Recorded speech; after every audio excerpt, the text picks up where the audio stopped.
I'm smoking some on a Bookshop. I'm enjoying it.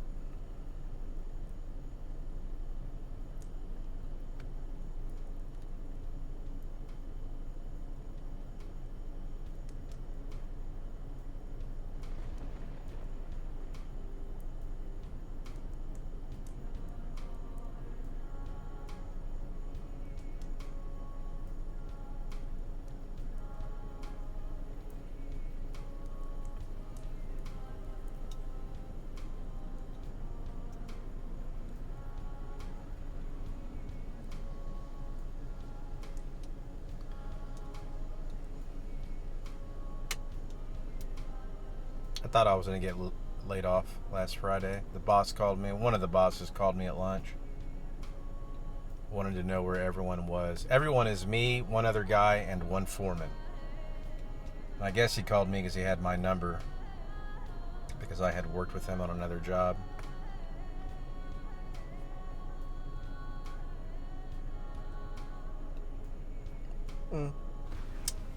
And you know how supervisors can be. Call me, get the scoop. Call the other guy, get the scoop. Call the other guy, get the scoop. Kind of like when cops all separate you after they pull you over. So where were you headed? So what's in the bag? Your buddy doesn't say that's what's in the bag. Kind of one of those things. We all stay on the same page. You're not going to catch us with our pants down. Where are you at? We're at lunch. What time did you go to lunch? 12? We did not go to lunch at 12, but we all knew to say we went to lunch at 12. We are slow. And anyways, he was acting kind of weird, so I got off the phone with him, and then I called the project manager immediately. I was like, hey, Rob. Hey, what's going on, Matt? Am I about to get laid off? No, why? Well, Pollo just showed up out here. He's asking me weird questions, and he wants to talk to all of us. So we got a lot of work coming, like first week or so of July next month. And I tend to believe that because I've been through a lot of downturns. And had they wanted to start kind of giving people the impression to maybe start looking for another job, because they don't want you to file for unemployment. It just makes their rates go up. They could legally reduce our hours from 40 hours a week to 32 hours a week, which would kind of be an indicator, hey, things aren't going too well. They've kept us on 40s company-wide, so that tells me they do indeed have work coming. They don't want us to jump ship. And this being the smallest company I've ever worked at in my life, with like 20 some odd people out in the field, it's a pretty safe bet. For this company, it could be drastic, or it could have a huge impression on the capacity of getting these jobs done if, even just 5 guys up and quit, especially depending on who those 5 guys were, or 5 guys up and got a new job. So I tend to believe work's coming, but I don't know. I was out here looking at my mother's house, and she just paid a lawn and tree guy to come cut down this tree, and they tree stump ground the trunk and the roots, laid down sod. This massive tree that used to be here is gone, and a branch fell on her recently, brand new, just installed gutters with like that leaf guard system on top, and dented in 2 sides of it, which is extremely unfortunate. But I've watched them. They got a new garage door, new AC unit, new roof, patio cover that's shingled, new gutters all the way around. They had a septic leak. They had a tunnel under the house. I watched them chase their tail. They've been through 2 hard freezes, which killed all the landscaping twice, except for some of the seasonals. But, just like, when does it stop? I'm really waiting. Like, we are so very much in a recession right now. It's insane. I can't get work. I've tried to get back in oil and gas. I can't find a real job. Working 40 hours a week, making the same pay I used to make back in 2005. Same pay, no overtime. Rent's up, insurance is up, inflation's up, food's up, gas is up. Shit you buy and consume is up, like toilet paper. It's just nonstop, man. And I don't know how people survive anymore.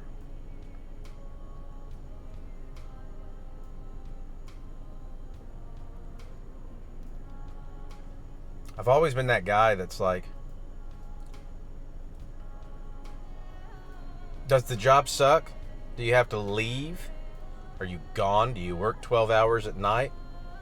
Do you stink? Do you hurt? Are you hungry? Are you sore? Well, does it pay good? I'm in. I've always been that guy, and it's not an option anymore. You know, and oil and gas, that whole sector is just weaponized against us, the people. That's why they have this whole big...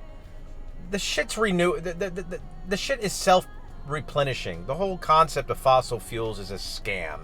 If you just go down that rabbit hole, there's no such thing as fossil fuels. There's a limited supply of it. Oh my God, peak oil. Oh no. It's horseshit, by the way. The earth naturally produces oil. Period. The end. And it's not bad for the environment. All this bullshit about the environment. It's just a way to weaponize their little, to institutionalize and weaponize their propaganda against companies because they have to meter you and they have to control you. And the only way to bring around their New World Order is to make you think everything is scarce and there's no other way, and the economy is so complex, and the best thing we could do is decide to go full-blown Marxist because we don't know what else to do. Everything's off the rails. Yeah, because of you. Your little fractional reserve Babylonian beast banking system, you asshat. Like, we all know what's going on. Most of us do. It's all bullshit. It's all demonic and evil. But, we're all chattel. But the thing is,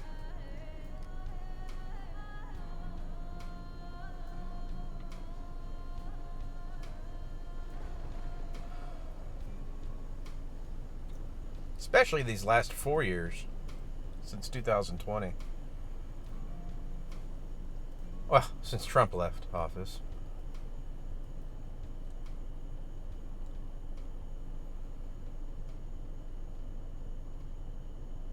It's amazing how they can manipulate the market and how fake it all is. The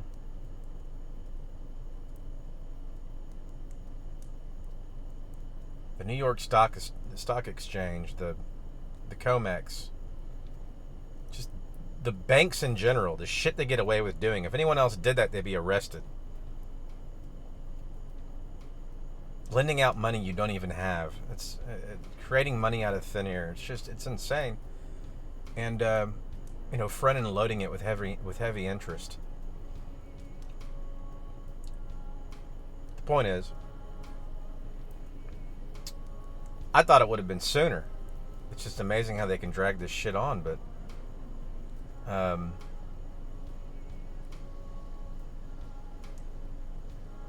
the petrodollar agreement with the Saudis, I think, expired Sunday. I don't know if there's any hard proof on that. But you see what's happening and developing with BRICS.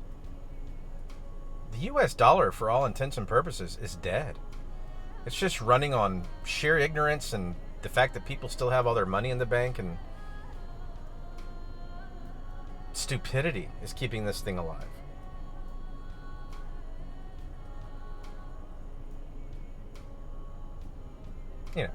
Awful lot of manipulation of markets. And I've seen people break that down, how they manipulate stuff, and my eyes just gloss over. It is just not one of those. It's not in my wheelhouse.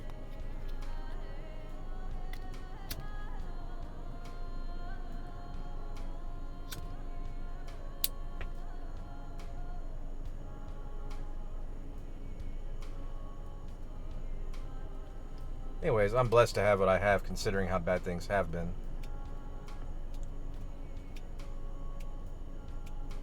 But, rent's too expensive. I just know when this thing goes down, this recession that we're already in, like when the bottom falls out, it's going to make the 2008 recession look like a cakewalk. People are going to be freaking out. Pension's gone, your 401k's gone, you're bailing, your money's gone. I mean, I don't know if people know how bad it can get. It's in small print when you sign your mortgage. There's bail-ins and there's some kind of national economical crisis. The banks can just pretty much at any time call you due for the full amount of your mortgage. You have 30 days, Mr. Mrs. such and such, and we need $148,000.27. Thank you. Have a nice day. I mean, and that's, 15 years into your 30-year mortgage. Whatever the case may be. Maybe that's not 15 years into it, 30, unless you have a pretty expensive house. But that's about right, because the first 7 years, you're just paying all interest. Start paying against principal until you really start getting into the 8th year. It's disgusting the way that shit works. Absolutely disgusting. This haunted bookshop is amazing. I just wanted to get on here and babble and say that.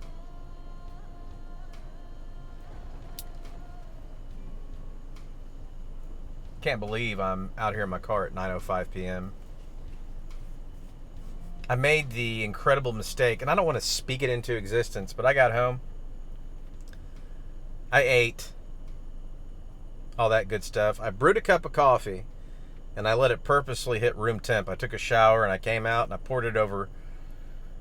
And I got one of those little thermos jugs with the screw-on lids, and you can put ice in it. And I put the creamer in my coffee and the sugar while it's hot, and I mix it.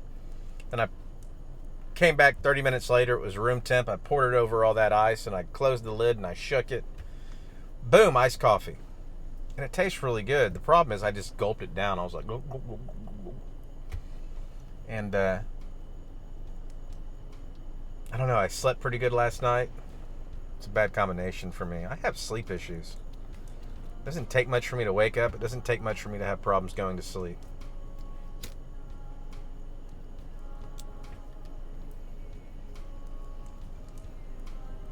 I worked nights 3.5 years for a company, an oil company.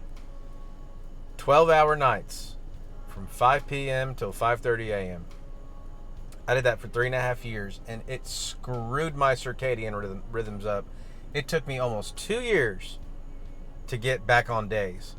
A lot of people have problems. My body was fine with it. It was like, okay, cool, we'll do nights. Like, I blacked my windows out. I was sleeping with those little blinders. Well, no, I blacked my windows out.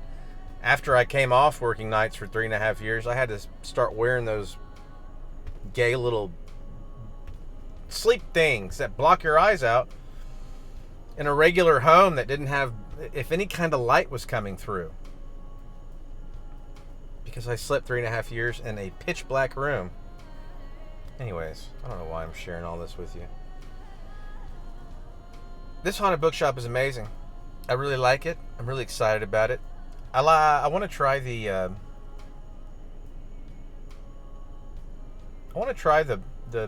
cakes. And I'd like for them to did I already say this? I'd like for them to make the cakes like they make the pirate cake and just sell it in a pound or a pound and a half and just ship it out to you, the recipient. It wants a big pound or a pound and a half of haunted bookshop and a nice brownie cake.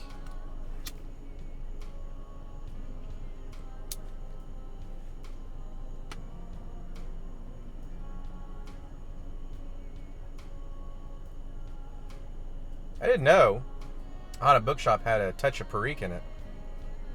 It's a burley-based blend with a little bit of Virginia and a dash of Perique. I didn't know that. That's cute. Really growing on me. I love it. My mother didn't like the way it smells. She's like, that's an interesting blend. What is that? I'm like, you're not going to like it. It's a burley blend. She doesn't like any burleys, and she doesn't like half of my English blends. She's like, that's the first blend I've smelled I didn't like. I'm like, it's like the fourth blend you've smelled that you haven't liked. You just don't know. I think that's kind of like her nice way of saying, don't smoke that shit with me while you're living with me.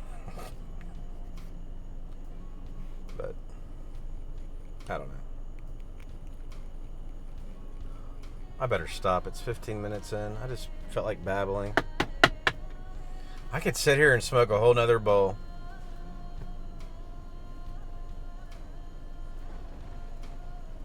One thing I like about the Haunted Bookshop, there's some blends. I like smooth retrohales, but there are some periques, some vapors, and some other English blends. There's just some blends that don't have a super smooth retrohale, but it's worth it somehow. It like the price of having somewhat of a sharp or spicy retrohale comes with this rather complex and enjoyable aftertaste, and you grow to like the burn, if that makes any sense. And this is by no means like super harsh on a retrohale, but it's also by no means like a super smooth retrohale. Like most of the Boswell stuff is super smooth. The Countryside is really smooth. I'd say the Northwoods is pretty smooth. The Boswell's Best is extremely smooth. Blackjack is very smooth. All Boswell's blends. A lot of smooth blends. But I like it when it's done right, man. There are some vapors that are kind of sharp, but what comes with that is, I noticed that's kind of the compromise. If you want to get into some other territories that have some other flavors, it comes with the cost of a little bit of sharpness or burn, something that cuts you a little bit. And for someone like me that loves a retrohale, I'm beginning to open myself up to those things in a way. The door has just been getting broader and broader on those things. And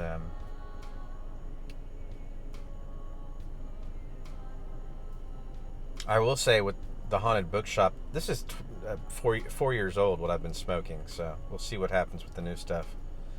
It dried out a bit too, I have to admit. I've been blowing down my stem to add moisture to the tobacco. It's pretty dry. But I have to say, I lost my train of thought. I have no clue what I was talking about. Something about the retrohale. I can't remember. Well, that's I need to go. Y'all have a great week. Hope everybody out there gets to keep their job, doesn't get laid off. Hope